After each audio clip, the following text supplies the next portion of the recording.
మహాశివరాత్రి మనం ఎందుకు జరుపుకుంటామో మీకు తెలుసా? ఈ రోజు ఎందుకు పవిత్రమైనది? ఎందుకు మనం శివుడిని పూజిస్తున్నాము? శివుడు పార్వతిని ఎందుకు ఎలా పెళ్లి చేసుకున్నాడు? ఈ రోజు కోరిన కోరికలు తప్పకుండా ఎందుకు తీరతాయో ఈ రోజు వీడియోలో తెలుసుకుందాం. మీరు శివ భక్తులు అయితే ఈ వీడియో చివరి వరకు తప్పకుండా చూడవలసిందే. మన హిందూ పురాణాల ప్రకారం అతి ముఖ్యమైన ముగ్గురు దేవుళ్ళు ఎవరు అంటే బ్రహ్మ, విష్ణు, శివ.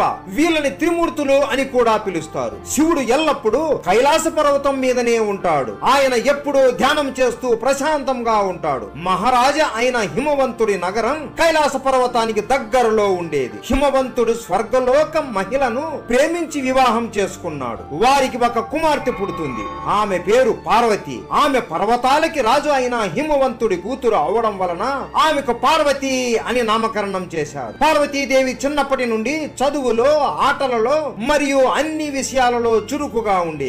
ఆమె చిన్నప్పటి నుంచి శివుడి నామం వింటూ ఆయన గురించి తెలుసుకుంటూ ఉండేది. ఎన్నో సార్లు కైలాస పర్వతాన్ని చూస్తూ అలాగే నిద్రపోయేది. ఎప్పటికైనా ఆ శివుడిని వివాహం చేసుకోవాలి అని ఆమెకు కోరిక ఉండేది. కొన్ని సంవత్సరాల తర్వాత నారదుడు హిమవంతుడి దగ్గరికి వచ్చి, నీ కూతురు పార్వతికి శివుడు అంటే చాలా ఇష్టం, ఆమెని శివుడికి ఇచ్చి వివాహం చెయ్యి అని అంటాడు. కానీ హిమవంతుడికి కూతురైన పార్వతిని శివుడికి ఇచ్చి వివాహం చేయడం అస్సలు ఇష్టం ఉండదు. అప్పుడు హిమవంతుడు పార్వతి దగ్గరికి వెళ్లి ఎన్నో మాటలు చెప్పి ఎన్నో ప్రయత్నాలు చేసి ఆమె మనసు మార్చడానికి ప్రయత్నిస్తాడు. కానీ పార్వతీదేవి ఎన్ని చెప్పినా నేను శివుడినే పెళ్లి చేసుకుంటా అని అంటూనే ఉంది. అప్పుడు హిమవంతుడు చేసేది ఏమీ లేక పార్వతిని తీసుకుని కైలాస పర్వతాన్ని ఎక్కి శివుడి దగ్గరికి వెళ్లి శివుడితో ఇలా అంటాడు, నా కూతురు మిమ్మల్ని వివాహం చేసుకోవాలి అని అనుకుంటుంది. ఇక నుండి పార్వతీదేవి మీ సేవలు చేసుకుంటూ ఉంటుంది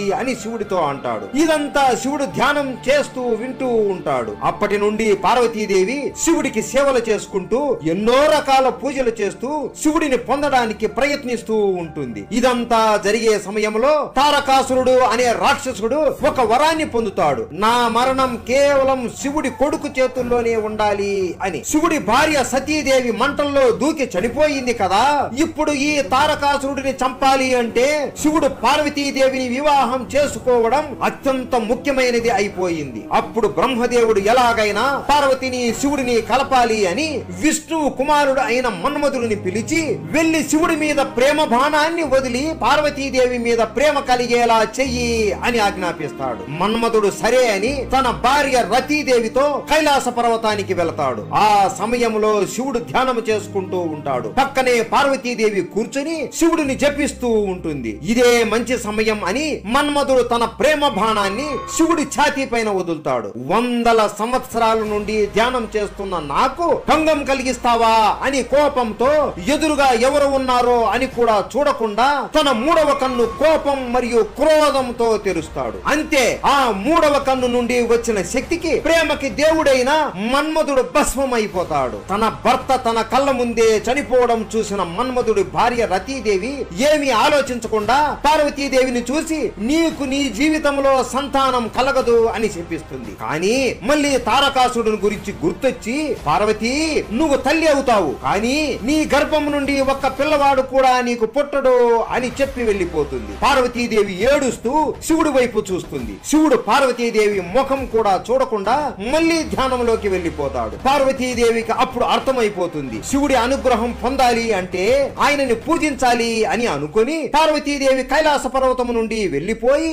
శృంగి తీర్థములో శివలింగం ముందర కూర్చుని శివుడి నామాన్ని జపిస్తూ 60,000 సంవత్సరాలు ధ్యానం చేస్తూ ఉంటుంది. ఒక రోజు అక్కడే పక్కన ఉన్న ఒక నదిలో ఒక ముసలి చిన్న పిల్లవాడిని పట్టుకుని నదిలోకి లాక్కుని వెళుతూ ఉంటుంది. అప్పుడు ఆ పిల్లవాడు అమ్మా అమ్మా అమ్మా నన్ను కాపాడండి అని అరుస్తూ ఉంటాడు. ఆ పిల్లవాడు అమ్మా అని అనడంతో పార్వతీదేవి పులకరించిపోయి తపస్సు నుండి లేచి పరిగెత్తుకుంటూ నది ఒడ్డుకు వెళ్లి చేతులు జోడించి పిల్లవాడిని వదిలిపెట్టు అని ముసలిని ప్రాధేయపడుతుంది. 60,000 సంవత్సరాలు శివుడి కోసం తపస్సు చేశావు కదా, ఆ తపస్సు ఫలితాన్ని నాకు దారపోస్తే పిల్లవాడిని విడిచిపెడతాను అని ముసలి అంటుంది. పార్వతీదేవి నవ్వుతూ ఒక్క క్షణం కూడా ఆలోచించకుండా తన తపస్సుని ఆ ముసలికి దారపోస్తుంది. ఇన్ని సంవత్సరాలు ఎన్నో కష్టాలు ఎదిరించి శివుడి కోసం కఠోరంగా తపస్సు చేశావు కదా, ఇప్పుడు ఎవరో నీకు తెలియని పిల్లవాడి కోసం తపస్సు తపస్సు ఫలితం నాకు దారపోశావు,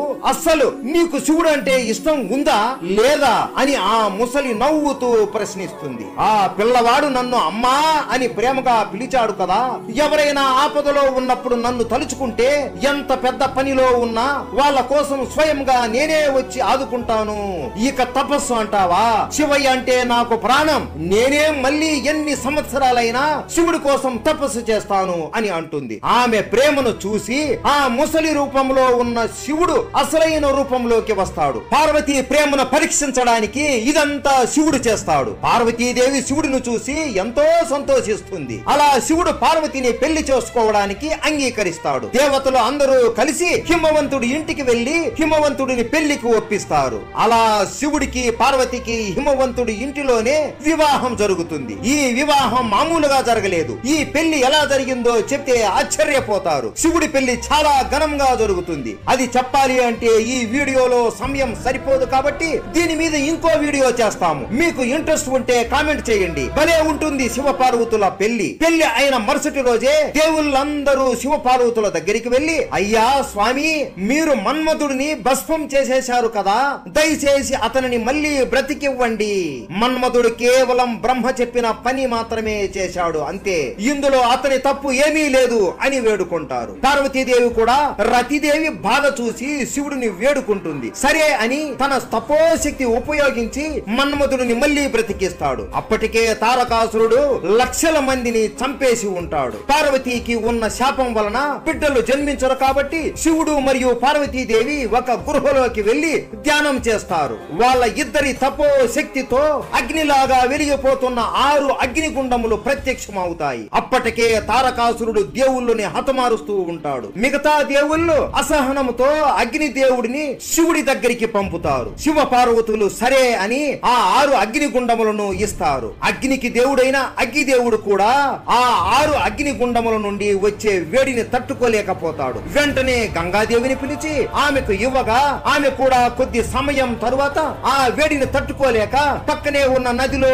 ఆ 6 అగ్నిగుండములను పడవేస్తుంది. ఇదంతా చూసి పార్వతీదేవి అక్కడికి వచ్చి ఒక నీటి రూపంలోకి మారి వాటిని పట్టుకుంటుంది. కొద్దిసేపటికి ఆ 6 అగ్నిగుండములు 6 బిడ్డలుగా మారతాయి. ఆ 6 బిడ్డలను ఏకం చేసి కార్తికేయ స్వామికి పార్వతీదేవి జన్మనిస్తుంది. అందుకే కార్తికేయ స్వామిని షణ్ముఖుడు అని కూడా పిలుస్తారు. కార్తికేయ స్వామి జననం గురించి ఇంకా డీటెయిల్ గా వీడియో కావాలి అంటే చెప్పండి, చేస్తాము. ఇప్పుడు అంతా చెప్పాలి అంటే టైం సరిపోదు కాబట్టి ఆ తరువాత షణ్ముఖుడు తన శక్తి ఉపయోగించి చిన్న పిల్లవాడిలాగా ఉన్నప్పుడే తారకాసురుడిని హతమారుస్తాడు. ఈ మహోన్నతమైన రోజుని ప్రతి సంవత్సరం మనం మహాశివరాత్రిగా జరుపుకుంటున్నాము. మన భారతదేశంలో వారణాసి, శ్రీశైలం, ద్రాక్షారామం, శ్రీకాళహస్తి, అలాగే వేములవాడ మొదలగు ప్రదేశములలో అత్యంత శక్తివంతమైన శివలింగములు ఉన్నాయి. ఈ మహోన్నతమైన రోజున మీరు మీ మనసులో ఉన్న కోరిక మనస్ఫూర్తిగా కోరుకుని శివుడికి చెబితే ఆయన ఆ కోరికను తప్పకుండా తీరుస్తాడు. ఎలా అంటే ముందు జన్మలో మత్తుకు బానిసై మందు తాగుతూ చిల్లర తిరుగుళ్ళు తిరుగుతూ ఎంతో ఆకలితో ఉన్న ఒక మనిషి తన ఆకలి తీర్చుకోవడం కోసం శివరాత్రి రోజు శివాలయంలో ఒక దీపం పెట్టడం వలన మరుసటి జన్మలో శివుడి అనుగ్రహం వలన కుబేరుడిలాగా మళ్ళీ జన్మించాడు. ఇదే రోజు ప్రతి సంవత్సరం విష్ణువు 1008 కలువ పువ్వులతో శివుడికి జపిస్తాడు. మీరే అర్థం చేసుకోండి ఈ రోజు ఎంత మహోన్నతమైనదో. మీకు మీ కుటుంబ సభ్యులకి మహాశివరాత్రి శుభాకాంక్షలు. శివుడు అంటే మీకు ఇష్టం ఉంటే హర హర మహాదేవ అని కామెంట్ చేసి సబ్స్క్రైబ్ చేసుకోండి.